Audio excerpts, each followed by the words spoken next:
ఈ పోటీ ప్రపంచంలో ఒక నిమిషం, ఒక గంట చాలా విలువైనవి. మనం ఒక ₹1,00,000 పే చేసి ఒక గంట ఎక్స్ట్రా కొనగలమా ఒక రోజులో?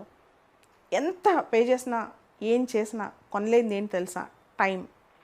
దాన్ని మనం సద్వినియోగం చేసుకోవాలి.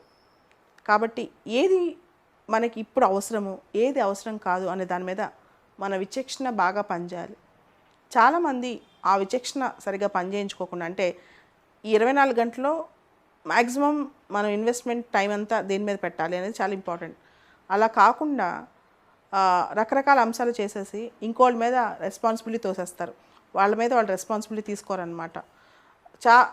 నేనైతే మల్టీ టాస్కింగ్ చేస్తుంటాను. ఒకటేసారి 2, 3 పనులు కూడా ఒకసారి చేస్తూ ఉంటానన్నమాట. సో అంత జాగ్రత్తగా టైం వాడుకుంటే మనం అనుకునేది ఏదైనా సాధించగలం.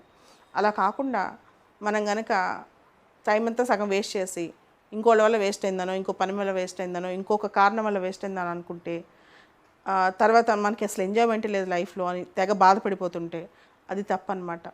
మనకి పనిలో మనం పడే కష్టమే మనకు తీరిక అనుకోవాలి. పనిలో పడే కష్టమే మన రిలాక్సేషన్ అనుకోవాలి. పనిలో పడే కష్టమే మన మెడిటేషన్ అనుకోవాలి. పనిలో పడే కష్టమే మన ఎంజాయ్మెంట్ అనుకోవాలి. అప్పుడే చాలా వరకు అంటే విజయం సాధించడమే కాదు, ఒక డిసిప్లిన్ అలవాటు అయిపోద్ది.